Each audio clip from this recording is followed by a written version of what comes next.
Hello chess lovers, Suren here with another interesting game. With the white piece is playing Romanian chess player Florin Gheorghiu and his opponent is a Chinese chess master Wenzhe, who was the first Chinese player to defeat a grandmaster and the first to be awarded the title of international master. This game was played during 1982 chess Olympiad. Now let's see how the game progressed.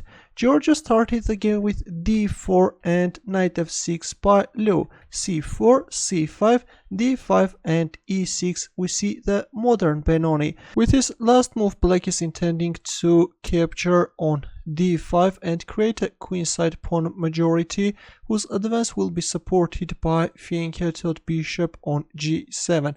Knight c3 was played, pawn takes d5, pawn takes d5, d6, knight f3, g6, knight d2. From here this knight can jump off on c4 square, from where it will put pressure on d6. Also this pawn can overprotect the pawn on e4 square, and also white is freeing the f-pawn's path, which later can march forward. Knight d7 was played, e4, bishop g7, bishop e2.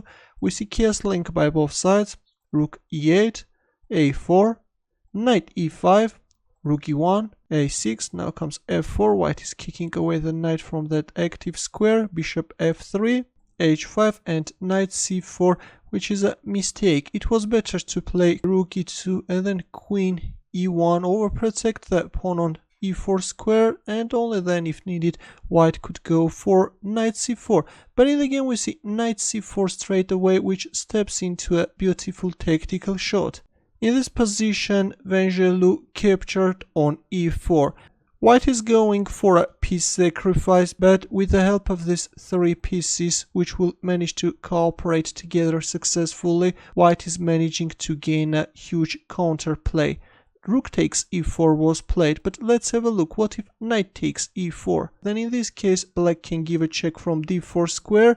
If king h1, then simply rook takes e4, and there is also this knight f2 threat, or after bishop d4 check, if bishop e3, then knight takes e3, and then if knight takes e3, then f5. There is a very nasty pin all over this e-file, and if a move like rook takes e3, then bishop takes e3, and only then f5. And of course black has a huge advantage. That's why after knight takes e4, white managed to find the best continuation, rook takes e4. Now comes bishop d4 check and rook takes d4. Well, if king f1, then knight takes h2. This line of course favors black, and then bishop takes c3, and then after the exchange of rooks on e4, black can play bishop g4, and then this queen can join the attack, and black has an advantage and a huge compensation for a sacrificed piece.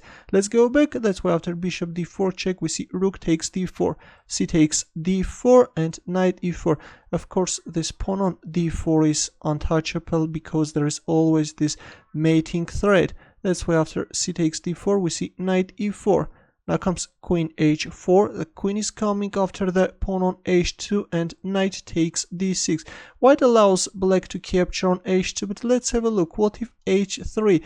Then black can counterattack white knight by playing bishop f5. If knight takes d6, then bishop takes e4, and then if knight takes e4, then f5. If h takes g4, then f takes e4, and again black stands much better.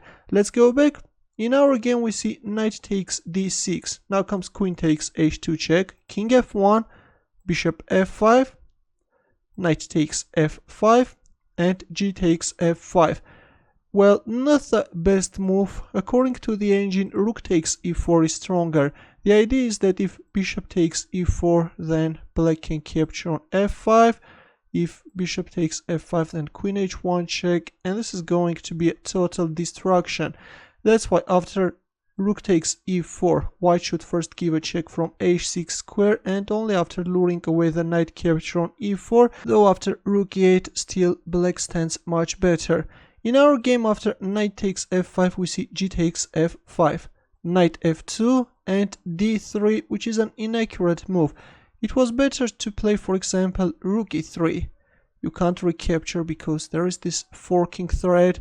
That's why after rook e3 white should either play rook a3 or bishop d2, after which black can double up the rooks on e-file, and though the engine evaluates the position as equal, but black has great attacking chances.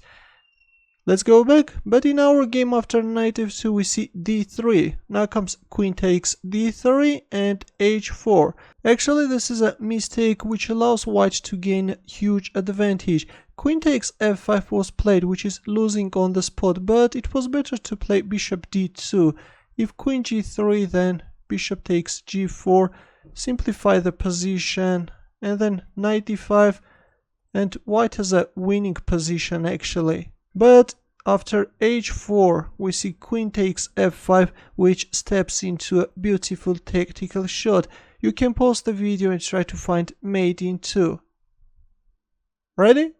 In this position Wenzhe played queen g1 check, after which white resigned. If king takes g1, then rook e1 checkmate.